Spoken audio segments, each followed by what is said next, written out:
Почитувани гледачи, добра вечер. Ова е подкаст Радар, јас сум Сотир Костов, вие ја гледате петата емисија поред. Се наоѓаме во чинам 9-тиот ден од изборната кампања за локални избори 2025 година и исто така мислам дека, да не речам сигурен сум дека може би треба да разбориме за изборите, за изборната кампања. Поточно, како се одвиваше изборната кампања, да речеме во оваа прва фаза, бидејќи изборната кампања е кратка, законски 20 дена, ако се зема 2 дена молк, таа испаѓа 18, неполни 18 дена. Одлучив гостин, вечерва да ми биде еден млад господин, Бојан Стојановски. Добра вечер, Бојан. Благодарам за поканата. Да си жив и здрав. Како си, Бојан? Како се чувствуваш? Фала му на Господ добро. Драго Фала ми. му на Господ добро. Кампањата е во полнек, но Така. прилично сме мотивирани за да победиме, така да не се чувствува никаков умор, напротив дополнителен мотив да се завршат сите оние планирани обврски кои што сме си ги задале. Браво. Инаку Бојан е млад господин, 33 години, втор пат, поточно втор мандат во собранието, значи тој е пратеник. По некои мои сваќања, по мојата животна империја, тој е во редот на 120 најодговорни луѓе во Република Македонија, од причина што уставниот систем, законодавството, политичкиот систем, правниот систем, економскиот, фискалниот и сите системи и подсистеми на една држава се профилираат во собранието, највисокиот храм на демократијата. Прво прашање, господине Бојан, ајде ќе одам до тебе, на ти ќе одам, како се чувствуваш како пратеник во втор мандат? Дали себе се наоѓаш во улогата на пратеник? Едноставно, кажи ни на избирачите, веќе релативно млад си, тој е успешен човек втор мандат да е пратеник. Како ја сваќаш таа улога и како ја остваруваш? Многу добар вовед дадовте и за се сте во право, само што имам чувство дека во нашата држава ради одредени постапки на одредени поединци, па репутацијата на пратениците е неоправдано негативна во нашата држава. А и не би можел да ги обвинам граѓаните кога навистина колку и да има гениални или умови кои што се нашле во тие клупи, како сегашната председателка на државата, многумина поранешни министри, амбасадори кои што со своето дело оставиле нешто позитивно за оваа држава, исто дотолку имало негативни примери кои што успеале таа функција да ја сведат на едно ниво на кое што е сега, за кое што повторно кажувам дека жалам. Од аспект на вашите прашања, сметам дека ете кога влегував јас да бидам во тоа собрание, се консултирав со двајца мои драги пријатели, поранешни пратеници, кои што ги прашав како е да се биде таму. Едниот од нив беше поранешниот председател Трајко Велјановски, а вториот беше Оливер Шамбевски, поранешен амбасадор пратеник, кој што во една прилика ми кажа дека кога ќе влезете во тој дом ќе видите дека таму се случуваат сите оние политички големи работи за кои што се одлучува и за еднината на државата, зашто и беше во право. Така да сметам дека она кое што се вика народен избраник, односно пратеник, е оправдано барем како епитет, бидејќи вие таму одете да браните одредени интереси. Секогаш што сум го гледал не само како некој кој што ќе помине низ тие клупи нема да остане ништо, но согласно со мојата политичка филозофија дека иако вие немате извршна моќ да креирате одредени нешта како тоа што може да имате во владата или во локалната самоуправа, сепак доколку сакате вие можете да ја смените улогата на пратеник и да имате проактивна улога. Така, да. Тоа значи дека ако сакате по уставот, по законите, ако сте доволно упорен да кажам, да ги убедите тие од партијата кои што можеби треба да носат одлуки за некоја сфера, дека некој закон треба да биде сменет, дека доколку имате добри идеи, вие можете сам како пратеник да го поднесете законот, па потоа да барате подршка и да ги менувате суштински нештата од внатре. И досега сум задоволен од тоа што е постигнато, но секогаш викам дека има простор за многу повеќе. Па да, секој пат може повеќе и подобро, но добро е да се тежи кон тој идеал. Само уште едно прашање. Толку саканите реформи, толку саканите промени во законодавството за реформа на судскиот систем, на јавното обвинителство и на преобемната ни администрација, дали веднаш по изборите ќе се зафатите да ги донесете, со што мислам ќе направите добра работа и ќе ве памтиме подобро, или ќе има некои пречки. Тука мислам на опозицијата. Да, видете, кратко и јасно. Да. Да, знаете зошто, бидејќи ние во претходната изборна кампања за парламентарните избори, граѓаните од нас бараа ние да донесеме правда во оваа држава, бидејќи ако да бидеме до крај реални во ова кое што го зборуваме, 35 години граѓаните имаат чувство дека правда во оваа држава има само за одредена група на луѓе, додека другите граѓани навистина не може да дојдат до правдата никако, или е тоа многу споро ако некако ја дочекаат таа правда. И ние им велевме на граѓаните дека ќе ја донесеме правдата, и неколку изборни цикуси поред тоа нас ни беше водечка порака во кампањата. Правда за сите и така натаму. Сега несериозно е од мене како некој кој што бил избран непосредно на избори од граѓаните, кој што сум го кажувал тоа, јас да не направам ништо и да се однесувам исто како тие претходно. Така да ние во рамките да не се однесуваш така. Никогаш не би си дозволил на себе си да се однесувам како таквите луѓе и никогаш не би си дозволил на себе си да зборувам нешто, а потоа да не го направам, без разлика на личната политичка цена која што би требало да ја платам, бидејќи единствено нешто што најмалку поддржувам во политиката е конформистите. Ако вие нешто сте кажали и ако вие верувате во тоа, тогаш ако ви е дадена таква можност, направете го тоа. Сега 15 на месеци поминаа од кога ние ги водиме институциите и со право треба да кажеме дека трпиме и негативни забелешки од граѓаните дека очекуваа повеќе во тој дел. А ние од аспект на собранието во ние надлежности кои што ги имавме направивме се што можевме, изгласавме интерпелации, тие луѓе кои што мува не ги лазе се уште се седат на тие столици, за кои што на крајот од денот па граѓаните не ги интересира. Граѓаните сметат дека мене ме гласале за јас да го решам тој нивни проблем и граѓаните не ги интересира дали јас имам или немам надлежност. Да. Јас сум таму да го решам проблемот на граѓаните. А проблемот е дека тие луѓе кои што седат во тие обвинителски судски клупи не ги решаваат проблемите, односно наместо да испорачат правда, наместо да макловиот меч да биде под еднакво над главата на оние кои што го кршат законот, тие направија карикатура од правдата. Сега не можеме ние да се абстрахираме од одговорност. Доверба. И тоа е дискутабилно дали е сега 2%, после све што се случи. Затоа одговорот ќе биде да.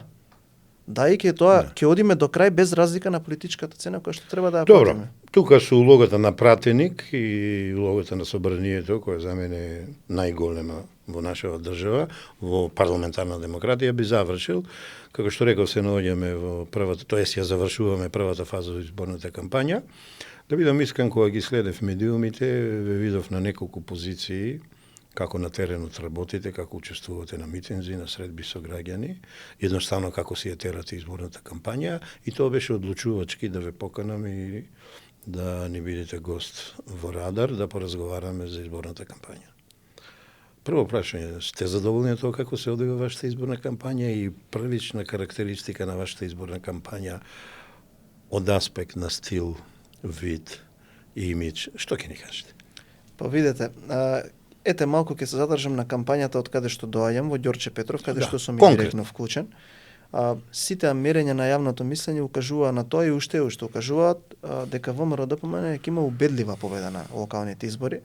Но ние тука сметавме дека тоа не прво треба... нешто што ќе запамтиме. Така, да. И ние сметавме дека тоа не треба да не даде некоја улога на безбедна зона, туку треба повеќе отколку пред 4 години, бидејќи настапивме со истиот кандидат кој што бара реизбор, да излеземе кај граѓаните, да се судриме со нивните размислувања и да ја побараме поддршката. Да. Вие сте експерт за оваа област, ние одлучивме да одиме во 3 фази на кампања. Пред кампања во која што ќе го носи презнакот создаваме иднина заедно, каде што имавме многу средби со граѓаните, од врата на врата, јавно и транспарентно ги повикувавме да дојдат да дадат идеја за да создадеме програма. Вториот дел од пред кампањата, пред официјално започнување на кампањата, одеше со персонализирана кампања за градоначалникот, затоа што ние сметаме, бидејќи сме му дале поддршка да оди за втор мандат, е градоначалник кој што создава доверба и така ни се викаше вториот дел од кампањата, и третиот... Ова ме радува, персонален брендинг, значи работите. Апсолутно, да, бидејќи ако сме застанале позади него, веруваме дека во 4 години сработил доволно и дека човекот создава доверба за да му дадеме уште нови 4 години да ги реши нашите заеднички проблеми. И сега третиот дел од кампањата е веќе оваа официјална кампања во која што влеговме. Ние ја делиме кампањата, односно кампањскиот ден, во 2 дела. До 16 часот и од 16 часот до 21-22 часот. Хајде, објасни ни го тоа. Првиот дел почнуваме некаде околу 10:30, се сретнуваме со различни таргет групи на кои што имаме понуда како да им ги решиме проблемите, дали се тоа спортисти, културни работници, луѓе кои што чуваат, домашни миленици и така натака. Понатаму промовираме одреден проект од тие 141 кои што го имаме во програмата, дали со видео или со фотовест, и од 16 часот до 22 часот одиме на средби со нашите сограѓани од врата на врата. Многу сериозно внимание посветуваме да тие 23 кандидати кои што ги имаме на локалната листа за советници, 4 кандидати на градската листа за советници и Орце Георгиевски и Александар Стојковски да ги понудиме и да ги судриме со граѓаните. Секаде се сретнуваме. Дали некаде треба да го видат Александар како што го бараат или Орце. Имаме многу проблеми во нашата општина со градот. Нехигиената, јавниот превоз. И затоа одлучивме да тераме транспарентно, да не бегаме од никого. И на таков начин сметам дека ние во кампањата сме допринеле за тоа да рейтингот на нашиот кандидат, респонзивноста од гласачите према него ги покачиме за неколку проценти, зашто ќе се види на изборите. Еве јас да завршам со тоа како што вие го почнавте кога го кажав одговорот на ова прашање. Ова е медиум, јавноста ќе сведочи. Јас еве ви кажувам по тоа што ние сме го сработиле. Александар Стојковски ќе победи во првиот круг во Ѓорче Петров со неколку илјади гласа разлика кога ќе ги соберете тројцата други кандидати заедно. А Зорце Георгиевски мислам дека ќе има една убедлива победа уште во првиот круг со тоа што ние ќе го дадеме во Ѓорче како еден различен извор во бунарот кој што се нарекува градот Скопје. Добро, ова е голема сигурност во своите снаги, во своите ставови, во капацитетите што ги имате како човечки, организациони, технички ресурси, но и како сигурност кон кандидатите што сте ги понудиле. Би рекол не само кандидатите за градоначалник, конкретно на Ѓорче Петров и град Скопје, туку и листите, бидејќи битни се и носителите на листите и сите членови кои се на тие листи. Сега би тука малку уфрлил филозофија, Сартар вели се е избор. А па Питагора од друга страна многу одамна пред него рекол човекот е мерка за се. Како млад човек, ти многу храбро даде констатација дека ќе победите и дали тоа го базираш на она што овие 10 дена во кампањата и на оние денови во предкампањата си го видел како рефлексија од избирачкото тело, од неговото величество граѓанинот избирач, или пак тоа го темелиш врз база на политиките, проектите и сето она што е спакувано во вашата концептуална понуда, бидејќи кога ги анализирав ја политичките понуди на овие локални избори, јас приметив дека ова е вторчин од концептуалната понуда од парламентарните избори, каде што имавте една прекрасна платформа, сега ќе ве подсетам,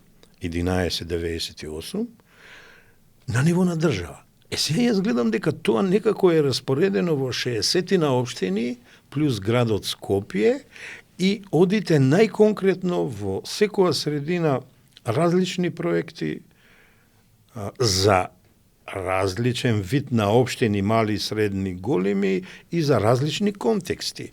Не е сегде исто во Република Македонија. Или пак ова го темелите и на двата овие фактора, што ги спомнав.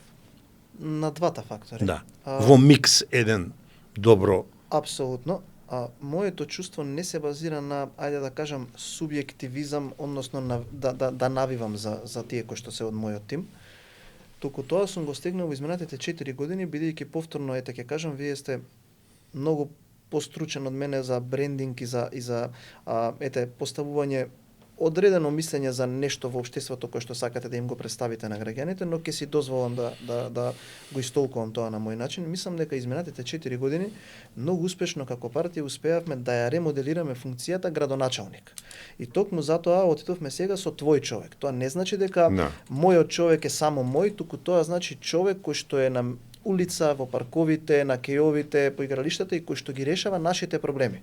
Бидејќи вие ако ги отворите Facebook профилите на сите градоначалници, вие ќе забележите човек кој што е облечен како што се облечени сите граѓани, човек кој што е почесто на терен наместо во канцеларија и луѓе кои што решаваат проблеми. Сега, бидејќи ние знаеме дека имаме проблеми кои што се проткајуваат 35 години, дека е невозможно за 4 години вие да решите се, одлучивме да им кажеме на граѓаните дека треба да веруваат во делата кои што тие луѓе ги имаат направено, овој пат засилени со два дополнителни фактори. Тоа е владата од едната страна, која што во изминатите 4 години во 85% од мандатот ја немаа на своја страна, и градот Скопје, заради тоа што во Скопскиот регион тоа е многу важно. Јас многу ви кажав пред да почнеме со снимањето на оваа емисија дека омилениот правец во политиката ми е технократијата. Дека ние можеме да си толкуваме и да си филозофираме од аспект на политичка филозофија и отприликата некои апстрактни тези кои што сите политичари ги поставуваат, но на крајот денот најважно според мене, ова го кажувам, е тоа колку километри патишта вие сте направиле. Колку паркови вие сте направиле, колку болници, колку автобуси сте купиле, колку возови сте направиле, колку автопатишта, колку сте ги покачиле платите, пензиите, односно колку конкретно сте направиле за својот народ да живее подобро. Значи конкретни нешто. Апсолутно, затоа што на крајот од денот кога ќе се изгаснат камерите и светлата, граѓаните на улица ве прашуваат докаде сте со мојот проблем. Да, точно е вие ова што го зборувате се убаво, но имам дупка на улицата, немам тука клупа, паркот ми е исушен, немам автобус. Тие проблеми ние сакаме да ги решаваме и тоа ние го бараме од нашите граѓани. И сме сигурни во овие 4 години дека решивме многу проблеми и сакаме да продолжиме уште повеќе да ги решаваме тие проблеми сега кога имаме можност да влеземе во еден целосен мандат на таа симбиоза составена од владата, од општините и од градот Скопје. Така да единствено што бараме од граѓаните е само кога ќе отидат на денот на гласање, вие убаво кажавте нивното височество гласачот, кога ќе застанат пред гласачкиот пулт, кога ќе го земат ливчето, да ете си го постават следно прашање. Со кого јас како граѓанин ќе добијам повеќе? На кого можам повеќе да му верувам? Дали на луѓето кои што се досега, секако си имаат своји маани, но гледаат да ги решат проблемите, или на нешто на кое што 7 години можеби сум му верувал, а довело до едно големо ништо. Ви кажав, нели се пошегувавме, често знаеме ние политичарите да кажеме, особено во локалните кампањи, шајка не закова, и вчера еден пријател ми вели, вика, ајде шајката за нешто ќе послужи, барем нешто ќе закачиш на незе, трн еден не поставија. Тоа е прашањето кое што секој гласач треба да си го постави на себе. Имавте мото пред година и половина луѓето на прво место и додавка промените се во твои раце, им се обраќате на избирачите и приметувам кај Орце прво нешто што изговори прво човек, а потоа политичар. Сега убаво што ти појасни, ја ќе сакам да појаснам дека да си технократ не е лоша работа, а кај нас некако не го сакат најдобро, ама ти појасни. Конкретно, бараш конкретна работа, нова вредност, додадена вредност, а да бидем искрени, вашата партија, вие сте мајстори за тоа. Ја лично мислам дека со ова прво човек, а потоа градоначалник, мислам дека во филозофско-политичка смисла му прекосите на, или еве, Орце му прекоси на еден Аристотел, кој кажа човекот е политичко животно, не буквално сватено, него човек кој се бави со политички работи во општеството и организира заедницата и државата, и тој ја употребил метафората политичко животно. Како да вие одите чекор повисоко во вредносниот систем и велите, да, ама прво треба да си човек. Точно. Сега ја 19 година напишав еден есеј кога реков дека после усвоењето на вашата нова доктрина на партијата, на вредносниот систем, на целите, на темите за Македонија, подели на 17 тематски области и сега гледам ги поделувате по општините да се укопат во нивниот социјален, економски и локален контекст. И мислам дека на најдобар начин кажувате дека прво треба да си човек, да имаш ум, тело, дух и срце, ја така ја реков таа нова политичка икона, и да прво и основно се зафатиш со проблемите на граѓаните каде што живееш. Дали оваа констатација ќе ми ја одобриш и ќе ми појасниш Што ве натера на пиедестал да го ставите човечкото? Многу добро. На преден прашање. план. Мислам дека тој филозоф бил во право ако гледате низ призма на политичари како што беа од сегашна во опозиција или тој кој што 7 години претходно ги водеше. Бидејќи јас би се согласил дека човекот е политичко животно кога вие не водите политика која што не е базирана на никаков принцип, на никаква етика, морал или па никакви човечки вредности. Кога вие се дрзнувате да лажете за трагични судбини на убиени деца и нивните родители за политички поени, да смените име на држава, сите кога ќе завршите со политика да ве знаат како барон Минхаузен, односно колку вешт лажго сте бил, тогаш можам да се согласам со тоа. Но од друга страна, јас лично сметам дека тој слоган е многу оправдан на следниот начин. Не можете вие да бидете добар политичар ако претходно не сте добар човек. Ако вие немате карактер кој што одлучува врз принципи, врз етика, морал и врз одредени кодекси, како тогаш вие ќе бидете доволно широк за да се грижите за граѓаните? Бидејќи основната одлика која што треба да биде присутна кај секој политичар е несебичноста. Ако сте вие себичен, нахален, зол или ако имате карактерни особини да прибавувате најмногу за себе на незаконски начин, тогаш вие нема да се грижите за граѓаните. Бидејќи граѓаните ве гласаат вас да дојдете одредена институција за да се грижите за општото добро. Јас секогаш кажувам вака и со сите колеги кои што сум разговарал, особено со ние помладите, сите политички одлуки треба да се базираат на квалитетен карактер. Затоа што вие не можете да донесете добра политичка одлука ако немате силен и пред се здрав карактер. Затоа што поразот во политика не доаѓа во оној момент кога вие ќе изгубите на избори. Доаѓа кога вие ќе се откажете од здравиот вредносен систем кој што ве воспитале дома. И затоа секогаш треба ние да знаеме дека откажувањето од политика не треба секогаш нужно да дое кога граѓаните ќе ви испратат порака дека повеќе не ви веруваат, туку кога ќе бидете ставен во улога да тргувате со сопствените принципи, со сопствените вредности. Тоа е најлошо што може да ви се деси. Тогаш е тој човечки пораз кој што вие ќе го доживеете. И затоа ние сметавме дека на граѓаните треба да им кажеме дека не треба да бираат само градоначалник кој што ќе го избереме само и ќе го насадиме таму каде што во последниве 8 години па не можеме да се пофалиме дека нешто добро сме виделе од тие такви кои што беа пред се градоначалници, а потоа луѓе. Затоа сакавме да им покажеме дека ние овој пат за градоначалник односно за татко на градот. Јас и на Орце ова интерно сум му го кажал.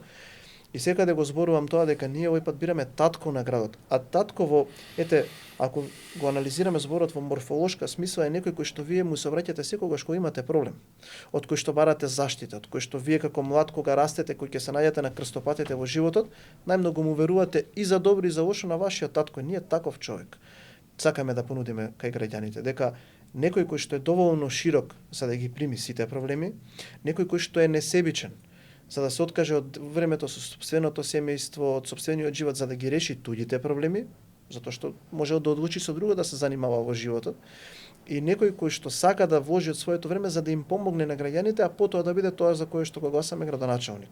За да го изберат Орце како Орце, а потоа втората улога да му биде градоначалник. И сега вака нешто да ти кажам. Ти си од Ѓорче Петров, ја 26 години сум гастарбајтер во Скопје и живеам во Кисела Вода. Јас овие 4 години, инешко сум жител на Кочани и таму и гласам. Ја овие 4 години видов дека Орце ја поддотера Кисела Вода, прво ја исчисти. Па ја суреди со зеленило, па потоа градинките, школите и така натаму ги реновираш. Ето, дозволете еден социолошки експеримент кој што имаме направено на теренот, само да ви го споделам. Во Скопје, сите скопјани, знаат и ќе ме разбера за што зборувам. Многу пати има модено од врата на врата и среби со граѓани со Коце Трајановски. Не постои граѓанин во Скопје кој што со Коце Трајановски, а и Коце со него не се однесува како да се растени заедно. Задзвонете на било која врата, сите кои ќе го видат Коце Трајановски, тоа до сега беше единствен пример на политичар кој што јас сум го сретнал. Ја го викам градителот. Дали гласале за него или не, сите го нарекуваат по име.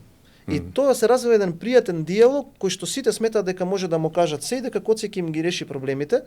И тој диалог е многу пријатен за гледање. Сите го викаат Коце. Да. Овој пат тоа го доживеа со Орце Георгиевски. Сакаш малку да те насмеам? Да. Најдеш сега што кружа муабети низ Скопје и пошироко, дека Коце ги има сите телефони на сите багеристи по патиштава со градот и во директен контакт за доручек, ручек, обезбедување услови само да се заврши. Тоа е точно. И затоа ви кажав, втор пат тоа го имам доживеано сега со Орце. Никој него не го вика градоначалник, сите Орце го викаат Скопјан. И тоа нешто укажува. дека има одредена врска. Значи, ми ја преюдицираше следната мисла, со право. Сакав да те подсетам, бидејќи ти си млад, дека Скопје досега во независна Македонија имало 8 градоначалника.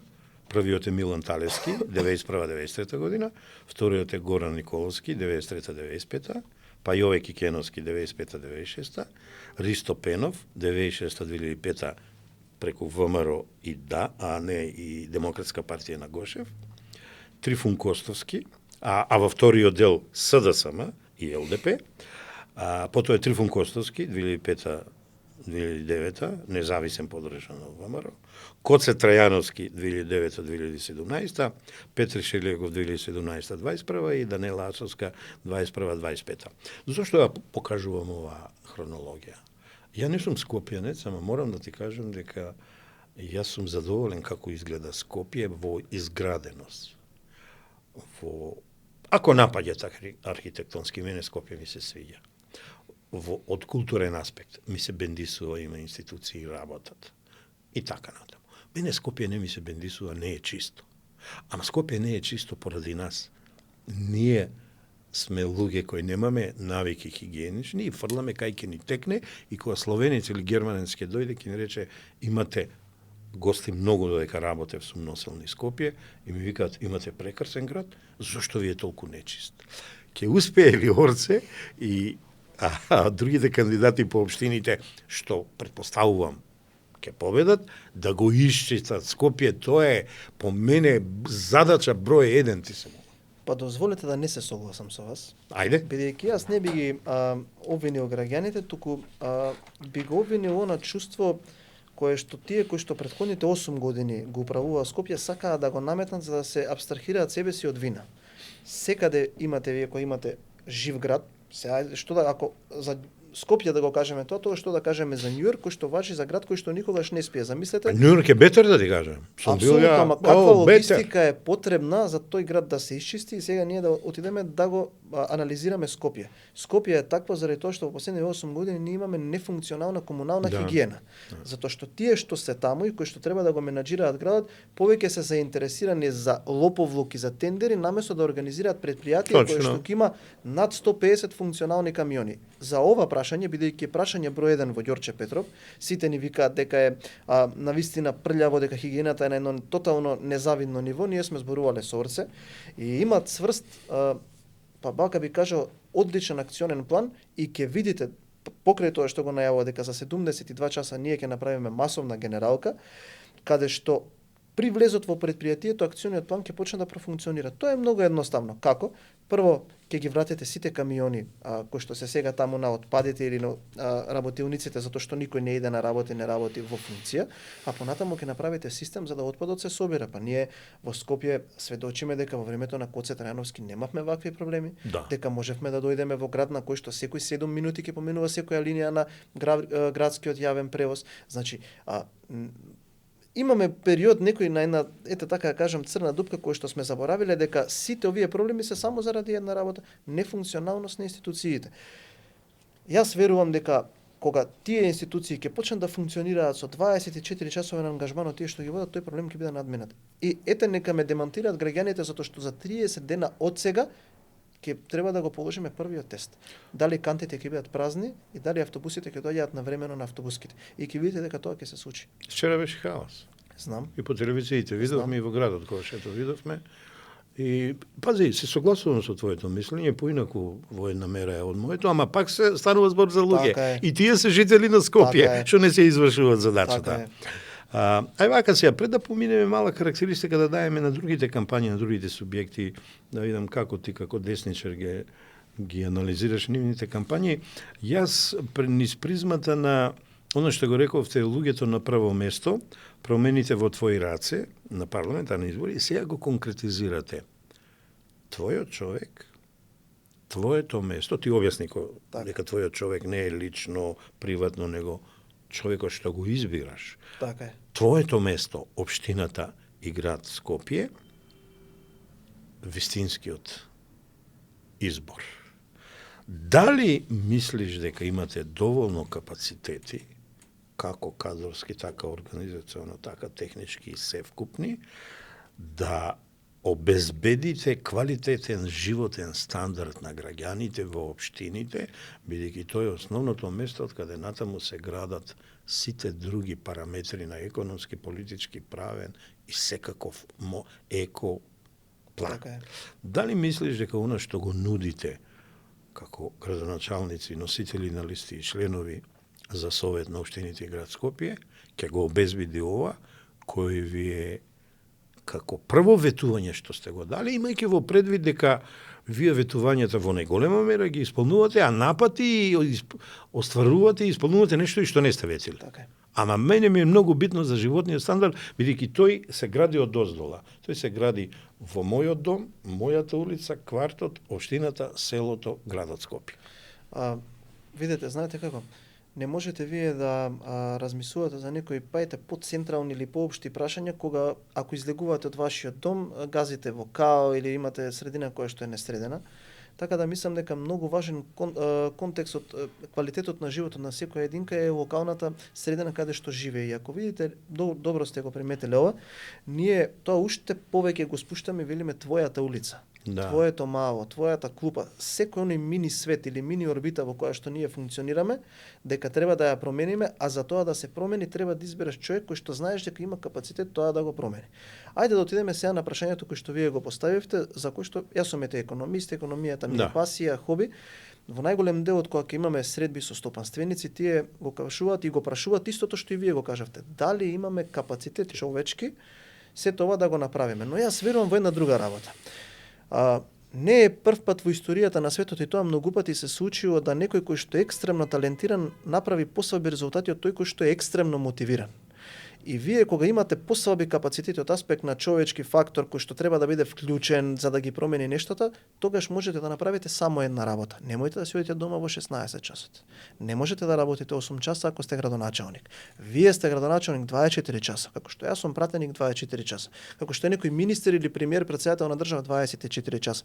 Се решава. Одговорот е едноставен, ќе останете уште 2 часа плюс на работа. Значи се враќаме на 24/7. Апсолутно. Јас од тоа никогаш не сум бегал и сум се гордел за тоа, затоа што сум работел во кабинетот на министерот. Големи постигања имавте. Апсолутно сум работел во кабинет на министерот Владо Мисајловски, сегашен за одбрана, тогашен за транспорт, и сум разбрал дека секој проблем се решава само на еден начин. Останете уште 2 часа повеќе на работа, останете уште 4, останете уште 5. Вие убаво кажавте, Коце Трајановски го има бројот на секој багерист на трасата. Затоа за 15 месеци имаме раст на експанзија на градежна офанзива. Митови што се шират, ако ќе го сретнам, ќе го прашам. И ќе ви одговори директно со пример во негов стил. Да. Само на таков начин ние можеме тоа да го поминеме. 24 часа на денот вие се должни према граѓаните. Ако пукнала цевка, ако пукнала бекатон плочка, отидете таму и решете го проблемот заедно со луѓето, затоа што македонската си ја знаеме. Кога е тој кој што е одговорен тука, сите даваме повеќе од нас. Така да на тоа да се потпреме. Добро, симпатично. Вака сега.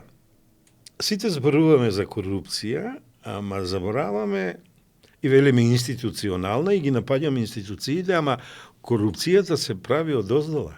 Така е. Од првиот шалтер од дома кога ќе излеземе, наидуваме на препрека на бюрократ кој на еден или друг начин не оттрага, не ни ја дава услугата кој по закон е должен да ни ја даде и некои посегаат по давање или на бараното одговараат со давање мито и така натаму.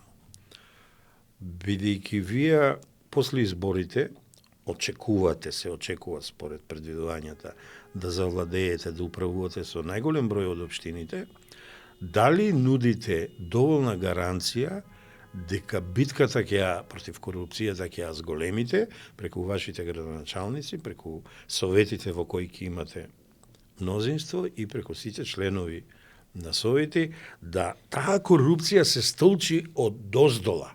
Така е. Да остане онаа високата која е повидлива и полесно би се справиле со неа, бар јас така мислам, ако долу коренот каде што е на корупцијата се исчисти. Ова е малку обртна теза што владее во државата. Така сите е. викаат дека поопасна е горната колона. Не, сузбијати доле во темелот корупцијата, овие ќе лебдат, ќе ги изловите сите. Така е.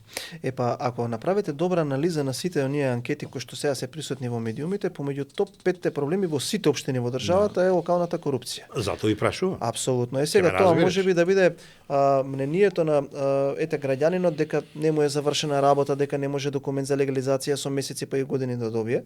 И ние сме политичката партија која што убедливо во историјата за 15 месеци најмногу го има повикано обвинителството да постапува и за луѓе од нашите редови. Ние сме таа партија. Тоа не постапува како Тоа што не треба. постапува, но ајде да најдеме како да го решиме проблемот, бидејќи кога сте држава, системот има многу луѓе и не можете секаде да бидете присутни и се да бидете. Има многу прост начин тоа да се сузбие, дигитализацијата. Ајде да зборуваме за две работи кои што се многу важни од аспект на локална самоуправа. Пред да влеземе во студиото, прочитав една вест дека уште една административна услуга ќе може да се направи дигитално преку националниот портал за дигитални услуги. Кога имате вие дигитализација и немате човечки контакт, тогаш не може некој да ви побара рабуш, бидејќи вие на мобилен телефон за 10 минути ја добивате услугата. Втор проект на кој што многу работиме, за кој што ќе стане реалност, е одобрение за градење. Тоа значи дека вие ќе можете да добиете одобрение за градење без човечки ќе ја фактор. снема. Апсолутно. Градежната мафија. Епа затоа тоа сакаме да го инсталираме. Да. Нема да има контакт со општински службеник, нема да имате со локални моќници, нема ни да знае системот кој сте вие на крајот од денот. Се што ги има па како параметри вие ќе треба да ги внесете, системот ќе види дали е тоа во ред или не е во ред и ќе ви издаде или нема да ви издаде одобрение за градење. Тука ќе да зададеме уште еден сериозен удар. Така да, ако сакате вие да го сузбиете тоа, мора да имате систем, нашиот систем или нашата идеја, што добивме поддршката од граѓаните, е дигитализацијата покрај тоа кое што тие кои што сме ги гласали ќе мора да внимаваат и на тие работи. Пред година и пол во платформата што ја покажав 1198, меѓу другото изфрливте една парола што мене посебно ме бендиса, патриотизам што обединува. Долго време се мислев дали има патриотизам што разединува. Ама дојдов до сознание дека ова наместови е овој слоган, од причина што во минатите 7-8 години се потруди некој патриотите да ги жигоса, да каже дека не се тоа вистински патриоти, а дека патриотизам било да му го смениш името, да го смениш името на државата и да влезеш во НАТО, во ЕУ и сега да не ја разглабам целата таа нивна накарадна политика што ја направи. Дека сум во право дека ова е наместо слоган, го видов кога почнавте со поделбата на дел од парите од кредитот од Унгарија.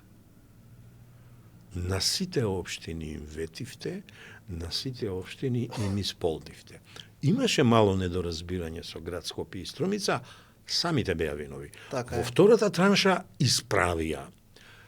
Прости ми, Бојане, ама ја мислам, ова е еден начин патриотизам кој обединува, нема поделби албански енклави, македонски. СДСМ јадра, ВМРО јадра. Левица се уште нема, ама еве на другите, независните или било што. На сите им рековте, потрудете се, направете апликација, направете инфраструктурен проект и им доделивте пари. За мене ова е еден вид на многу чуден, на најосетливата област, каде што се парите државни да се поделат на еден начин, не е тоа раномерно, него секому според потребите во зависност од големината на општината и од потребите за решавање на актуелни и акутни проблеми. Дали се согласува со ово или ти можеби изворно ќе ни додадеш уште нешто за ова патриотизам што обединува, а што јас го видов на дело? Па ајде прво, јас мислам дека сте во право кога кажавте дека, односно се запрашавте дали постои патриотизам што разединува. Во држава постои, тоа се вика монетарен патриотизам, и основоположник на тоа е Али Ахмет и Дуи и неговата каста на луѓе, кој што ако не разединува, тогаш не би постоеле на политичката сцена, бидејќи освен национализам и бенигни закани за кои што никој веќе сериозно не ги сваќа, не би имале што да понудат. Таму кога ќе направите една анализа на неговата каста и неговиот тим кој што излегува сега по медиумите, ќе видите еден куп прелетачевичи кои што идат од партија на партија, кои што 3 месеци се опозиција на Али Ахмети, па кога него ќе му треба му се најверни сојузници и Тоа кое што тие го кажуваат, тоа е тој патриотизам кој што разединува, за да може тие да крадат, а граѓаните кои што живеат секојдневен живот да бидат разединети на таков начин, бидејќи ќе мора да му дадат поддршка на тоа што го зборува, зашто 20 години на власт и ништо не направи. Ние одлучивме, и тука сум многу среќен што имаме разбирање и со нашите коалициони партнери, да го искачиме она што го кажувавме, што го пишува во таа програма, човекот на прво место и неговите потреби. Патриотизам во оваа држава е кога ќе обезбедите средства за сите општини подеднакво и кога во една улица каде што живеат и албанци, и македонци, и срби, и бошњаци, и власи, и турци, и роми, ќе добијат вода за пиење. Секој човек ќе пие од таа вода. Нема само албанец, македонец или било кој друг. Кога ќе направиме болница која што ќе може да го спаси животот на човекот, па потоа да се гледа која националност е, кој ќе ги зголемиме платите или пензиите за 7.000 денари за сите 336.000 пензионери. Тоа е патриотизам и така ние ги разбираме нештава. Тие прашања од 19 век ќе му ги оставиме на нему и ќе види на овие избори дека неговото време е истечено. Ајде полека да покажеме дека Македонија може да биде нормална држава од 21 век и да разговараме за овие прашања. Да разговараме дали треба или не треба вештачка интелигенција да биде во образованието, но да имаме изградени училници кои што нема да протекуваат. Ајде да разговараме за тоа што Светската банка ги ревидира позитивните извештаи за напредокот на Македонија во економијата, или дали треба да продолжиме да го субвенционираме на ваков начин стопанството или да најдеме друг модел. Ние го можеме тоа како народ и затоа ние отидовме со тоа патриотизам кој што обединува, бидејќи заедно се радуваме на успесите кои што ги имаме како држава, но и заедно нашите мајки и татковци тагуваат на аеродромите или на автобуските станици кои што ги испраќаат своите деца. Тоа треба да престане. Тоа е таа парадигма која што ние сакаме да ја воведеме и за кој што наоѓаме разбирање. Дали било тоа? Вие ја воведовте и сега треба да ја развивате. Апсолутно. И ги гледам сега некои сакаат со таков, знаете, наратив да кажа дека некој нешто се откажал. Под еднакво квалитетен градоначалник на сите во Скопје може да биде Орце, и на Чаир, и на Сарај, и на Ѓорче, и на аеродром, и на Кисела вода, но така треба да бидат подеднакво добри градоначалниците и ќе бидат и на Тетово, и на Гостивар, и на Струга, и на Кичево, и на сите општини во кои што живеат различни етникуми. Се сомневам во тоа, бидејќи ја го посматрав Орци од аспект на Зелс како, па дури и пред во Зелс да биде избран, како действуваше. Многу често гледам тој седнуваше и со луѓето од СДС, со луѓето од ДУИ, од Алијанса, така да Орце има такви капацитети и добро е што право човек, што се вели го ставате. Се дотекна до ДУИ и Али Ахмети, јас дадов една остра констатација дека говорот на Али Ахмети на нивниот тој собир во спортската сала Борис Трајковски е ново говор, орфеловски говор, и дека тоа е говор кој штети на Република Македонија и дека тој свесно или несвесно го напушта, ја напушта човечката заедница и оде во зоологија, во животинското царство. Да, остар сум, така, да. Остар сум, ама види, Бојане, да се бавиш ти со орли, со кучиња и со сите други пропратни животинчиња што тој ги спомна, мислам, се работи за политика, се работи за луѓе, тој си ги навреди албанците. За него тој и неговите се легитимни, а останатите не се легитимни и загари ги посочува. А тие биле орли. Па види, не навреди македонец, навреди албанец навреди.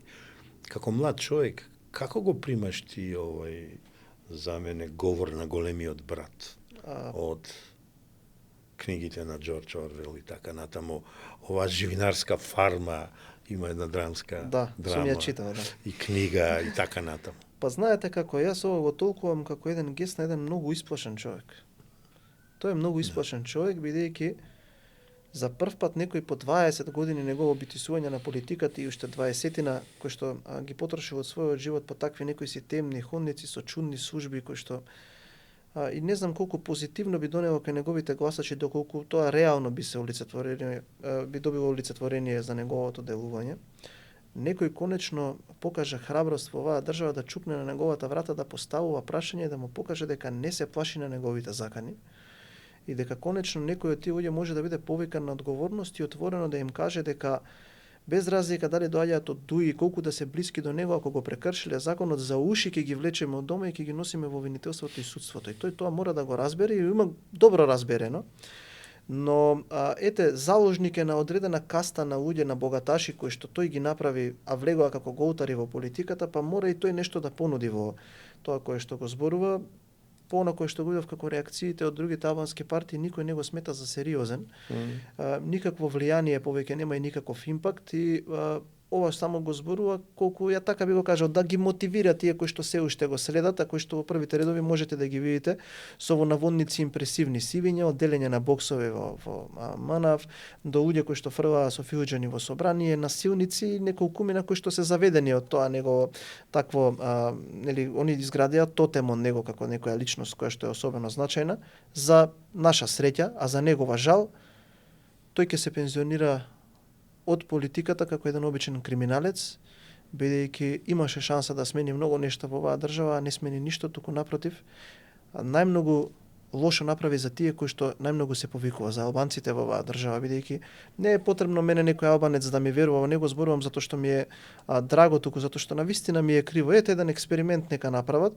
Надворе сега температурите се малку пониски, тоа значи дека треба домовите да се затоплуваат, нека тргнат од Ѓорче Петров, нека возат до Охрид, нека поминат низ сите оние места каде што доминантно живеат албанци, нека видат колку куќи светат и од колку куќи чури оџакот. Тоа е доволно. Тоа е неговото наследство. Голема иселеност има. Имаат проблеми, се дотекнуваме до излезноста на гласачите на локалните избори, ама пред да го направиме тоа, зборевме за кампањата на ВМРО од еден-два аспекта. Мене ме интересира твоето мислење, слоганот на СДСМ, коалицијата што тие ја предводат, која така се поднамали, дојде некаде на 9 политички партии, а беа 21, 22 така натаму, тие велат се бориме или да го изградиме нашиот дом. 7-8 години беа на власт. Сега ја под дом сваќам и Република Македонија. Така, да. Општината, селото и дом, секој индивидуален на секој од нас. Така. Некако не го градеа, не го заштитуваа домот. Го без именија, Така. го дадоа името. Се уште имаме несогледиви последици од тоа. Отидоа во авантура да преговараат за историјата, за идентитетот, за јазикот. Дури таму до светите браќа, до цар Самуил, за Гоце Делчев да не зборувам. И ја тука не гледам некоја борба за дом и не гледам градба на дом. Јас гледам разградување. Ама ме интересира твоето мислење и мисленето на твоите сопартици, како тоа некако одеднаш ви го земаат зборчето дом, тоа се обидуваат да ви го земат, бидејќи вие покажавте како се заштитува домот, еве, упорно не дозволувате да се наметне француската рамка, за што јас сум соистомисленик со вас, и сега одеднаш домот ќе го гради некој што 7-8 години го разградуваш. Како гледаш ти на таа работа? Па би се согласил дека се борат за да се вратат повторно таму каде што го правеа тоа на сопствениот народ, бидејќи покрај сите работи кои што ги правеа на тој дом, условно кажано, и го разграбуваа, и го крадеа, и гледаме дека не се санкционирани, бидејќи уште се таму тие кои што тие ги гласа и сметаат дека природно правото го имаат и го посетуваат да продолжат тоа да го прават. На нас е да им застанеме на патот. Имено од нивната кампања и од говорите на Венко Филипче и од тоа како ја поставуваат кампањата и како сакаат него да го постават или да го портретираат према граѓаните, јас сум сигурен дека некој во таа партија него сериозно го мести. И ова многу сериозно го мислам 15 на месеци, бидејќи ај да е нов лик, па можеме да разбереме дека сакате да го портретирате како таков. Денеска гледав еден негов видео спот, индивидуално направен за него, и сега, знаете што, некако не можам да разберам како во таа партија нема некој да им каже ајде да ја смениме плочата, да престанеме да го подценуваме народов, бидејќи народов не е нерационален како што вие мислите. Тука живеат многу паметни луѓе. Истиот тој кој што му беше министер за здравство во владата на Заев, Истиот оној кој што не убедуваше дека здравството ќе биде бесплатно само ако го промениме името, истиот кој што учествуваше во таа кампања, кој што беше 2020 година активен во тие избори, во 2021-та, 2024-та беше носител на листата, сега ни се прикажува како нешто ново за кој дом ќе се бориме ние. За оној дом кој што тој го изради, во кој што со едно пакетче од Србија се радувавме на донесени вакцини кога посредни во светот ги набавивме, за домот во кој што луѓе умираа по улица затоа што тој беше неспособен да ги прими затоа што со старби договараше провизии на тендерите за вакцини. За тој дом ли ние да зборуваме? За домот во кој што се обиде да испокраде пола милиарда евра за да изгради некаков непостоечки клинички центар за кој што ни една шајка не закова, ниту ни една болница, еден прозор не смени. За тој дом ли да се бориме?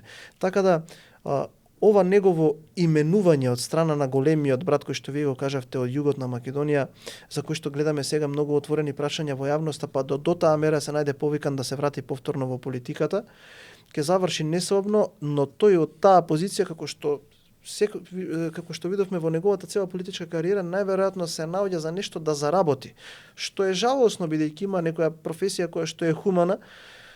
Но повторно зборувавме, прво човек, а потоа се друго. Ако ги немате квалитетните човечки особини во себе, доаѓате до ваков тип на политичар. Да. Го спомна Заев, јас се трудам него да го игнорирам во последно време, ама пред некој ден замисли во кампањата на 7-миот или 8-миот ден имавме Заево јавление. Така е. Се јавува директно на Христијан Мицковски, му се обраќа и на ВМРО ДПМН. Што значи тоа? Како ти тоа го поимаш? Па ете две пораки. Една, дека тој кој што вистински ги управува конците во СДСМ. Сетете се на оние циркузијади од неуспешни конгреси и така натаму, и како Венко Филипче, кој што летуваше на јахтата на Заев, беше избран и, би кажал, именуван за председател на СДСМ. А второ, до сите граѓани. Бидејќи поддршка за СДСМ, поддршка за Венко Филипче, поддршка за секој еден нивни кандидат за градоначелник и советник, значи враќање на Зоран Заев. Значи повторно враќање на политичката моќ на тој господин кој што видовме што и направи на оваа држава. А едно тест прашање. Неговото замешателство во изборите, шува му беше у Дубај, у Грција, там по јахти, она, отеден сега се замешува, ја го гледам низ призмата на анализа, ќе донеси бенефит или ќе има демидж. Што мислиш ти? Ќе им донеси нешто добро во кампањата на господата од СДСМ или ќе им направи штета? Тие таму, господине Костов, вие би се изненаделе колку цврсто веруваат во неговиот лик и дело. Би се изненаделе, јас Уште мислиш на заедно? Сигурен сум за ова, бидејќи сум видел многу од колегите пратеници политичари кои што до таа мера веруваат дека тој нешто исправно направил за држава, што е загрижувачки по дозволете, ова е мој личен став, психичкото здравје на целото општество. Да. Знаете, тоа се уверени дека тој нешто добро направил и дека тој е некаков спасител и така натаму, што тие сметаат дека неговото вмешување во кампањата можеби би вратило некој дел на оние разочарани нивни гласачи кои што неќе да ги видат, а камо да ги гласаат. Тие така веруваат. Знам. Еве, најдете ми, се прашувам сами од себе. Најдете ми една изјава во која што Венко Филипче барем малку се дистанцирава да не влезе во одбранбена положба. Апсолутно. Тој носеше капи фондација Заев, тој е идолопоклоник на едно такво човече со такви, ете да не го навредам понатака. Ти си имаш своја политичка опција, многу јасно ќе се залагаш за нејзе. Јас како аналитичар му посакувам добро на Филипче како нов лидер. И јас искуство имам големо и знам до оној момент, тој додека не се дистанцира од Зоран Заев, тој нема да има успех во политиката и во изборите. Дај Боже да не сум во право, бидејќи ви треба опозиција вам. Вам ви треба опозиција која малку ќе ве нападне, ама со конструктивна критика, ќе ве жегне, за да не застраните и така натаму. Се сомневам дека се додека тие си пловат заедно, така по морето, језерата и прекрасните дестинации светски туристички, дека Филипче ќе има некој успех. Во нареднава реченица ќе се обидам да го кажам моето мислење за тоа. Филипче попрво би се откажал прво од СДСМ, па од Македонија, па потоа од Заев. Многу внимателно. Прво би се откажал од СДСМ, па од Македонија, па потоа од Заев. Да. Тука мислам дека сега видите што се спрема сега. Моите анализи вака кажуваат. И така лошиот легитимитет од парламентарни избори, ја никад не мешам парламентарни и локални со председателски, еден од ретките сум тоа што не го праве. Мои колеги уживат гласовите од парламентарни да ги преливат во локални, во председателски. Јас тоа го правам само во нужда кога сакам да докажам дека ете ја разликата, ама таа не е вистинска и не е реална. Да се вратам на СДСМ и на Филипче. Таа легитимност беше на најниско ниво, некаде на 150.000 гласа. Сега во овие локални избори, кои се комплексни, најтешки, најбитни за мене, се почнува основата од темелот на државата и се гради понагоре, на нивните гласови ќе атакува левица, ќе атакува знам и неопределените групи, движења, независните, така, неопределени, независните кандидати. Еве, вас ве тргам. Коалицијата предводена од ВМРО ДПМН ја тргам настрана. Што правиме сега? Левица не е во налет, ама си постигна едно ниво и ќе гледа да си го одбрани. Па барем чекор повеќе да направи. Знам, според тоа што е нова партија, освои 6 пратеника, завиден број гласови и на председателски и на парламентарни, се позиционираше во моите извори, кажуваат некаде во 52-53 општини. Предпоставувам сега, крајна анализа не сум направил, дека во толку имаат кандидати за советнички листи и ќе бараат гласови. Ќе бараат да ги зголемат гласови. Може би инфраструктурата не им е најдобро поставена, се уште се во развој, ама прости ми, јас за вашите досегашни најголеми противници, мислам дека лошо им се пишува, а не им го посакувам тоа. Тие гласови природно ќе се одлеат во 3 насоки, зависно од тоа кој каква кампања спакувал, како се представил, ќе добие од колачот одолку колку што ќе заслужи. Твоето мислење дали е така или еве да можеби очекуваш да и вие од тие гласови земете, бидејќи досега покажавте дека земавте. Така. Комплетно сте во право, бидејќи знаете како многу е потребно кога водите голема политичка партија, сите политики да се базираат на одредени принципи, на одредени вредности, бидејќи одлуките кои што денеска ги носите имаат импликација години нанапред. Доколку СДСМ одлучеше во одреден момент да не се задржи на власт по секоја цена, да седнат во скутот на ДУИ и да ги буквално малтретираат, ќе успеа да спасат голем дел од сопственото гласачко тело. Тие, за да се одржат ден повеќе на власт, за да го прават тоа што го правеле, успеа да го срушат целото она јадро на идеолошко постоење на партијата, односно станаа интересна група, доел во случајов, кој што нема никаков принцип и никаква идеологија или никакви вредности системи, за да ги препознаат гласачите повторно према нив. Тоа е многу опасно од општествен контекст, бидејќи граѓаните забегуваат во една друга група, која што има можеби интересен наратив, но е дотолку поопасна каде што членуваат луѓе кои што се апсолутно нереализирани и кои што се по принцип искомплексирани, исфрустрирани и стануваат насилни кога ќе добијат политичка моќ. Таа е партијата Левица и нејзиниот лидер, каде што гледаме дека по одредено време кога тој феномен ќе се испушти, самите поддржувачи на партијата кажуваат каква атмосфера влијае таму. Тоа се луѓе кои што се класични политички избамници, ви велат слушаме што ти зборам, не ме гледај, што правам и така натаму, за кој што па јас сметам дека една сериозна политичка партија како што сме ние, нормално никогаш нема да се погодиме идеолошки да ги привлечеме тие гласачи, не па правиме компромис со нашите вредностни политики за да ги привлечеме, но сакаме да им укажеме дека ако почитуваат одредени политики кои што идат во левиот спектар, може да ги препознаат во нашето функционирање и токму затоа ставаме и во оваа кампања пиетет на човекот. Бидејќи човекот може да има различна идеологија, но ако си ја врши сопствената работа, го заслужува вашиот глас. Интересно размислување. И дека треба да излезете од контекстот на гласање само колку да гласам бидејќи сум поблизок до нив. Ако некој го заслужува вашиот глас, затоа што сработел, затоа што ја разубавил општината, затоа што гледа и се труди да направи подобро за вашето семејство, за вашето окружување, тогаш вие чувствувате се слободно да го заборавите можеби брендот од каде што доаѓа и гласајте заради тоа што вредносниот систем на тие луѓе е таков. Односно повеќе да направат за вас, бидејќи видовме дека таму во левиот спектар па и по советничките листи тоа ќе се види се, да само сега ќе отиде многу под тие 150.000 гласа и ќе видите каков драматичен пат ќе биде на нивните советнички места кои што сега ги имаат од 2021 Да бидам искрен, од она што следам, а сега имам прилика да следам и не работам или многу работам, малку работам во оваа изборна кампања, само во Куманово работам со вашите пријатели од ВМРО ДПМН и мислам таму ќе се случи едно позитивно чудо, ќе има многу повеќе гласови отколку минатите избори.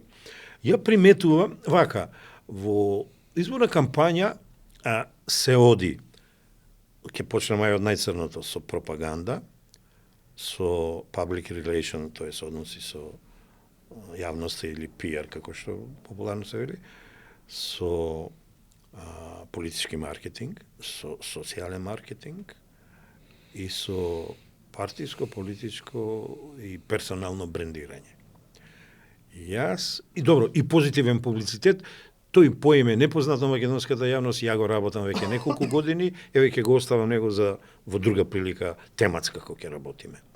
Јас кај СДСМ препознавам светли до негде точки во Крива Паланка, во Крушево, во Пробиштип, нешто што не е гола пропаганда.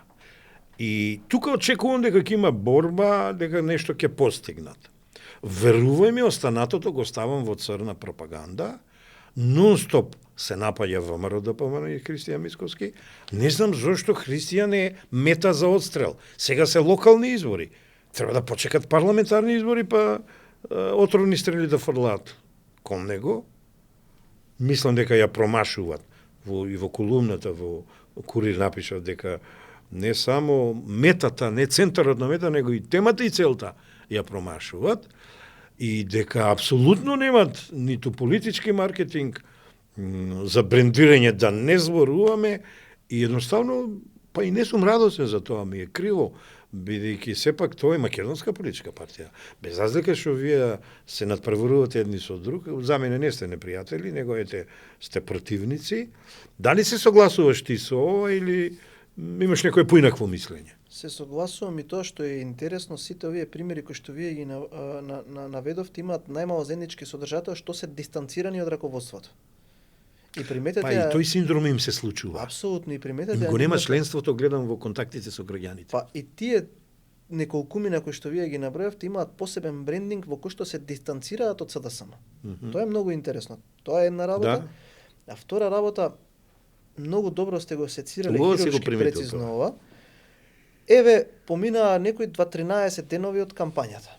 Дали можете за да запазите на видеоспотовите, на риловите нивни, на нивните митинзи, јавни настапи, пресконференции, еден проект кој што го имаат понуден? Нема тие проекти.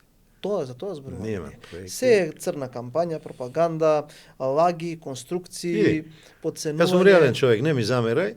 Бев на Цеца на концертот, не дека сум нежен фан, ама социолошки да посматрам. Бев поканет од мој пријател Борче, директорот на една банка. Крива Паланка е средена сега. Го видов моје кочени од пред 15-20 години, кој неколку пати прогласуван за најдобро среден град беше. И тоа е тоа. Ама ајде сега малку на левица да поминиме. Да не беше овој морбидниот, дегутантниот слоган кој моите 68-69 години не ми дозволува да го изговорам, што го прокламираше Апасиев кон вас како отровна стрела кон ВМРО ДПМН и Христијан Мицковски, го насочи и мислам тоа е еден голем срам на еден лидер на политичка партија, на кого ја и му напишав отворено писмо пред неколку месеца. И лично мислам дека целата партија не го мисли тоа, ама мислам дека тој слоган ќе ги закочи во оваа кампања. Да те подсетам, ти си млад, не знам дали памтеш, еден слоган имаше ЛДП, ама тоа беше една народна изрека со магарето и змијата, нема да изговориме и таа. Да. И тоа некако симпатично се прима, бидејќи е народна поговорка. Не помина добро. А ова, што е морбидно, ова што е политичка фекалија, еве ја вака ќе се изразам, што мислат они да постигнат? А беа партија во развој, Може би вие тоа не го гледате така, јас како аналитичар го гледав, лично мислам дека има ненормален застој сега, лично мислам дека прво приметувам први симптоми на поделба меѓу членството, симпатизерите и раководството, особено со лидерот, и ме интересира твоето мислење, бидејќи си млад човек, како ти гледаш, бидејќи јас сум припадник на постарата генерација, како ти гледаш на оваа морбидна политичка секвенца на лидерот на левица? Па мислам дека ако пред неколку години Апасиев Димитар беше најголема предност, сега станува полека најголем товар на таа политичка партија. Тука сме истомисленици. И тоа ќе се види на наредните избори, бидејќи знаете како годините се трошат, политичката креда се троши и полека почнуваат луѓето да поставуваат логични прашања. Ево прв пат го слушам, политичката креда. Ќе го запамтам.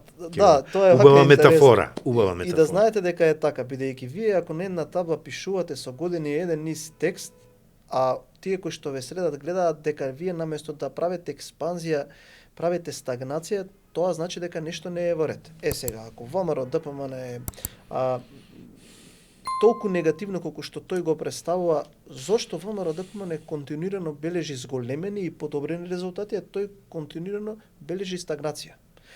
И ќе почнат таму да се прашуваат. Тој дефинитивно не сака во власт да оди. Ама сака така да чепка од власт. Па мислам дека тој е еден класичен, вака како што го кажам, прво е суштински искомплексиран политички лик од ВМРО ДПМН и тоа се гледа преку неговите настапи, неконтролабилната нервоза која што има во него. Второ, мислам дека е еден тип на човек кој што јас би кажал како поранешните комунистички лидери во кои што нивниот народ трпел, а тие уживале во одредени удобства. Знаете како нови автомобили. Знаеш и гробови ги посетува. Па да, и тоа е некоја интересна идеологија која што тој ја застапува. Второ, еден мој многу добар пријател, градоначалникот на Бутел Дарко, кој што е перфектен политиколог и добар познавач на политичката наука, ми има еднаш кажано во една прилика, кога ќе почне таа партија да се расчленува, тогаш ќе дојдат вистинските проблеми. Ја го прашам зошто мислиш така, ми објасни сега видите. Во 4 години во најголем дел од општините исти се кандидатите за советници. Вие сте ги виделе пред 4 години и ги гледате сега. Таму настана огромна тепачка за тоа кој да не биде кандидат за градоначалник. Нели тие има идеологија? Зашто се степаа тогаш кој да биде на листите? Значи не е се до идеологијата. Тоа се ликови кои што ние во малото ги препознаваме. Ја предвидувам 0 градоначалници за нив, а тоа е поразително. Точно, 0 градоначалници. Отидоа малку мегаломански, направија почетна белја за Струга Гостивар Кичево, а во македонските почисти средини немат кандидати, ќе им се врати бумеранг. Извини што те прекинав. Така не, ама ајде вака ќе видиме кого ќе поддржат во вториот круг таму каде што ќе има прв круг и да видиме, ја ќе го пуштам ова како една фрлена ракавица предизвик, да видиме, мислам дека нивниот кандидат за градоначалник на градот Скопје во многу интересни општини ќе има малку повеќе гласови, односно таму каде тие општини ги контролира Демократската унија за интеграција. Ние тоа го кажуваме јавно, ние тоа не сме го скрили. Ја ќе рече прво ќе видиме кој нивки ги поддржи. Точно. Ама еве ти го кажа тоа. Така да оставиме, дајте му време на времето, кажува премиерот Мицкоски, граѓаните ќе видат дека тоа е една од најголемите лаги во македонскиот политички плурализам. Добро, ќе го видиме тоа, пред нас е времето и ќе го видиме. Сакам во еден дел за излезноста да зборувам. Иако кога се представуваат бројки, тоа е малку неатрактивно. Ние во телоп тоа ќе го представиме. Зошто сакам да зборувам за излезноста? Бидејќи според моите анализи, што во тек ги правам и ги објавувам во медиумите, имаме пат на излезноста континуирано во последните 3 изборни циклуси. Ама тоа е оправдан пат, ако се сема предвид што се случува во Македонија. Ама еве да се подсетиме, да речеме, на последните избори, 2021 година, каде што во првиот круг имаме 51 кома нешто излезност, во вториот круг 49. Сега, кога тоа ќе го ставиме во контекст со првите избори, 96 година, ќе видиме дека и таму излезноста првиот круг била 60 избори, проценти од избирачкото тело, а вториот 51. Значи, некако, после X години го достигнуваме, ја достигнуваме излезноста од 1996 година. Но, затоа постојат кампањите, затоа се моделираат кандидати за градоначалници, советници, носители на листи, затоа постои политички маркетинг, а во последно време особено социјален маркетинг, кој прави една прекрасна социјална, психолошка, политиколошка атмосфера, позитивна, конструктивна, со многу креативност и иновации, преку порака се испраќат до избирачите и избирачите, размислувајќи свесно, несвесно, а рационално и рационално, дикотомиите ти ги кажувам, и лично или себично или несебично одлучуваат. Со ова ти кажувам дека јас сум противник на казнен глас, дека македонските гласачи секој пат негативно гласаат, казнуваат. Не е точно. Не е точно. Свесно и несвесно, рационално и ирационално и себично или несебично, зависно од тоа како ќе проценат. Сега, како млад политичар, што мислиш? Дали годинава ќе имаме зголемена излезност или ќе сме на излезноста од претходните парламентарни и претходните локални избори, а на претходните, реков, 51,44 е првиот круг и 49,65 е вториот круг. Ево, јас ќе ти фрлам ракавица, што се вели. Моето искуство ми кажува дека оваа година нешто ќе се зголеми излезноста. Нема да се намали. Има заговорници кои велат дека драстично ќе се намали излезноста, што како опција е присутна. Како ти размислуваш? Па очекувам некаде во просек да биде 55% излезноста. Значи малку да биде зголемена. Да, особено во првиот круг. Особено во првиот Кога се круг. во прашање градоначалници. Така е, бидејќи ете ние нашата кампања која што ја водиме локално, многу внимание посветуваме на гласачите, односно на оној дел од 35-40% согласно анкетите кои што се уште немаат одлучено дали ќе излезат на гласање или за кого ќе гласат. Бидејќи по оние кроз табулации кои што потоа ги правиме, најголем дел од нив ако одлучат да излезат ќе го дадат гласот за нашиот кандидат и за ВМРО ДПМН. Бидејќи сметаме дека на таков начин луѓето треба да бидат вкалкулирани и да бидат вклучени во носењето на одлуки, бидејќи останувањето дома не е опција. Видете, тука секогаш, барем тоа вие добро го знаете, и атрактивноста на изборите си има, нели, свој степен на многу се излезност. битни. Но овој пат и јас стојам на истото мислење, гледајќи го расположението од теренот, бидејќи гледам секој ден лично јас да сум вклучен барем од 2 до 2,5 часа во теренските активности од врата на врата и потоа секоја вечер директно ги прегледувам и разговарам со секој од тимовите кои што идат од врата на врата за да го почувствувам да кажем пулсот од гласачите. Кој е најголемиот проблем, каде треба кандидатот за градоначалник да се појави? И фреквенцијата. Апсолутно, каде треба градоначалникот да се појави, каде треба да поразговара, каде треба советникот, каде треба јас, каде треба некој од министрите, и тоа е многу клучно и она кое што ми се допаѓа, гледам дека има голема офанзива од аспект на владините функционери, но и од партиските функционери со присуството на терен. И затоа јас се согласувам сега како вас, очекувам да биде тука некаде 55% излезност. Ја приметувам почетна имидж кампања, еве зборам за вашата и на Знам, па и на Вреди, иако помалку ги следам нив, почетна имидж кампања комбинирана и се повеќе сега дозирана, како одмина од деновите, со реални, конкретни, јасни и концизни ветувања, остварливи. Така е. И сега се очекува да ги убедите граѓаните, да го добиете гласот и да ги остарите ветувањето. Така. Дали се согласуваме или можеби нешто поинако размислуваме? Знаете како е, времето на такви работи кои што се ветува на сензационализми е поминато. Мислам дека граѓаните... Да, спомнеме Интеграв со футурологијата. Да, знаете како 35 години нашиот народ политички веќе се образува и го менува контекстот и многу брзо оди тоа кај нас да нешто што сега е актуелно пред 3 или 4 години било незамисливо. И ние одлучивме дека треба да ветуваме, односно да кажеме нешто кое што е реално остварливо и да е, можеби нема да е спектакуларно, ама ќе биде реално. Толку можеме, тоа може да очекувате од нас, со нас знаете на што сте. Ако сме ветеле Сорце, Кружен тек, во Ѓорче, таму пробивање на таа и таа улица, можеби некој очекувал повеќе, но ние кажуваме дека е возможно тоа да се направи. Бидејќи од ветувањето пробивање на Илинденска, цело Скопје тој дел од таму знае дека не може заради резервоарите. Тоа е илузорно вие да го ветувате, ги лажете граѓаните. Ветете го тоа што можете да го остварите. И на тој начин граѓаните ќе стекнат политичка култура да ве гласат бидејќи знаат со вас на што се. Ако вие сте ветеле дека таа и таа улица или тој парк ќе го направите или тоа игралиште ќе го средите, знаат дека ќе го направите. Немојте да ветувате работи кои што се сензационалистички, бидејќи тоа налага да се кратки нозе. Напред и за прв пат ќе спомнам новиот поим, позитивен публицитет, и очекувам вашите луѓе кои имаат таква карактеристика, Орце од Киселаво да се преточи во град Скопје, Аце да се потврди Александар, докторот, во Ѓорче Петров, Дарко да се потврди во Бутел, за Митко и Кавадарци да не збориме. Тамо работе 2017 година и состојбата е многу јасна и многу чиста и однапред. Да не го заборавиме Пецакот во Битола, во Охрид, Коњановски во Битола, твојот колега од парламент во Прилеп.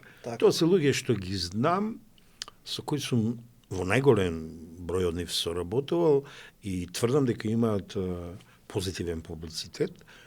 Тоа е новиот имидж, тоа е новата политичка икона и мислам дека тоа ќе однесе превага и останатите што не ги спомнам, не можам сите да ги спомнам. Така. Сега, ај малку тест прашања. Привршуваме полека. Мислам имавте 42 градоначалника во овој мандат што изминува. Очекуваш повеќе, очекуваш еднакво на тоа или помалку? Морам вака да прашам. Неколку дена на интервју на Курир и тоа го исекоа како Курил и јако намерно го споделив за да стои. Кажав дека очекувам да имаме над 53 градоначалници, 10 повеќе од претходните избори. Бидејќи сум сигурен дека добриот глас за проектите завршени во општините се преливаат и на соседните општини. Еве ќе споменам два примери. Едниот е Митко Јанчев, неговата добра работа е брендинг и маркетинг за другите градоначалници, односно кандидати од неговата партија. Исто на времето беше таков Коце, Маријан Ристевски од Прилеп. Луѓето знаат дека тој кој што е соработник со него или општина сосед не може да биде лош, бидејќи тој тука ќе му помогне со знаење, со ноу-хау и така натака. И очекувам од прилика плюс 50 советници на бројот кој што сега го имаме, односно кој што го освоивме пред 4 години. Тоа е моето предвидување. Па добро предвидување. Така да, и реално. Не е лошо, нека ти се оствари, што би се рекло, ама претходно сега една Моника Шарло од еден политички маркетинг ќе ја цитирам, вели ловот на избирачите е стар колку изборите. Оно што се менува е техниката. Вечерва ти почна со од врата на врата најтешката, најнепопуларната алатка за освојување на гласови, ама алатка која носи најмногу резултати. Треба да имаш храброст да се соочиш со мене, да ми дојдеш, да ми чукнеш на врата, а некој нема храброст. Така е. Како гледаш ти нова на техникава што е најтешка, а ја упразнувате од саба или до вечер? Убедливо најдобро и ги советувам. Ја практикувате, се извинува. Ги советувам сите кандидати за градоначалници да се потпрат исклучиво на таа техника. И втора која што овие избори на мене лично, бидејќи еве ќе ти откриеме една работа која што не сум ја кажал на многумина, уживам во кампањирањето да применувам нови техники за да го видам ефектот од гласачите. Една од најдобрите практики кои што се покажа во оваа кампања да секој кандидат или градоначалник кој што бара втор мандат да закаже средби со граѓаните на отворени фреквентни места и тоа да го закаже на Facebook Flyer кај него на профил 7 дена однапред. Кој ќе го запиша? Точно. И секој кој што сака. Сега, ајде да се ставам во улога на граѓанин. Јас можам да му пишам на градоначалникот на Facebook, бидејќи тоа е безбедна дистанца. Ако градоначалникот објави дека за 6 дена ќе дојдам на твоето населено место, во тоа паркче кај таа и таа фонтана, со мојот тим да одговарам на прашање, повели, отиди и разговарај со градоначалникот. И тоа е нешто кое што овие избори во Ѓорче ми се покажа особено успешно, бидејќи на самите тие средби, јас сум видел случај да Александар реши микро 15 проблеми. Тоа е многу успешна алатка и утре и градоначалникот. Ако земеме предвид дека тој е доктор, јас случајно го знам тоа. Така, да. и мене не ми изненадува. Доктор кој што особено многу добро се направи одредена лична експертиза во локалните прашања, кој што е многу добро, и на таков начин јас им кажувам и на другите кандидати, јавно најавувајте ги средбите кај вашите профили неколку дена однапред. Тоа е храброст и одважност, да знаеш. Политиката е професија за храбри и одважни луѓе, да превземете терет. Вие не смеете да бегате и од врата на врата. Предлагам на младите лидери еден кодекс на храброст, и тој ако се придржуваш, резултатите носи. Апсолутно, и знаете како, јас со Александра сме зборувале, ние почнавме да ги посетуваме местата таму каде што има отворени проблеми, каде што по сила на прилика не сме успеале да доволно решиме некој проблем во првиот мандат, ако што имаме план за вториот мандат, таму се почнува кампањата. Така се стекнува довербата од граѓаните и така вие можете да кажете дека тој е градоначалник кој што создава доверба. Така се создава довербата. Боја, можеби тука е моментот кога треба полека да привршуваме. Има ли нешто, практикувам секој гостин да го прашам тоа, што сакаш да го кажеш, порака да испратиш, па на крајава во изборна кампања сме, дозволено е, за крај? Па, само би им посакал на нашите гледачи и на сите граѓани кои што живеат во нашата држава добро здравје. И уште еднаш би кажал да веруваат на оние луѓе кои што знаат дека докажано ќе ги реализираат ветувањата. Вашата одлука позади параванот е лично ваша и уште еднаш ќе го повторам, поставете си го прашањето кој ќе направи најмногу за мене и за моето семејство и така донесете одлуката, а мислам дека во секое место имате понуда која што ние сме ја дале на луѓе кои што генерираат и кои што создаваат доверба. Само тоа е доволно и тоа би го посакал. Кратко, јасно и концизно. Како пораката на ВМРО да помине во оваа кампања. Добро. Мене еден мој пријател, соработник, новинар, ме критикува, се обидува да игра мајтав со моите книги, ама јас сум му благодарен за тоа. Јас практикувам на мои гости од време на време по некоја книга да поклонам. Па еве се користам прилика за крај вселена на брендови. Нема овој пат да ги објаснувам, во некоја друга прилика ќе збориме. Толковник за брендинг, адвертайзинг и паблик релейшн. Во Република Македонија ова никој го нема издадено, морам да го кажам ова. Овие се од понов датум и политички комуникации, толеранција, говор, диалог, дебата, да продолжи со политичката култура која ја воочив кај тебе, и тоа е една од причините што те поканив да бидеш гостин. А морам да кажам и нешто друго, нема да ми замериш. Инаку гледачи треба да знаат дека прв пат соработувам со овој млад господин, пратеник во Републичкото собрание, ама се надевам и не последен пат. По мои анализи што ги правам ја на политичката сцена во Република Македонија, Бојан Стојановски без В спаѓа меѓу трите млади лидери кои најбрзо напредува, се качува на политичкиот Олимп и ја му посакувам да го освои во една фаза, иако никој пат нема крај во политиката, што ќе му е одскочна дашка да оди на Монтеверес. Ве благодарам за оваа. Значи, еве и политички комуникации. Поели. Така. Почитувани гледачи, ова беше подкаст Радар. Гостин ни беше Бојан Стојановски. Мислам дека некои конкретни работи за изборната кампања дотакнавме и колку толку го задржавме вашето внимание. Моите поздрави до вас, да сте ми живи и здрави, се гледаме во следната емисија. Дојдување.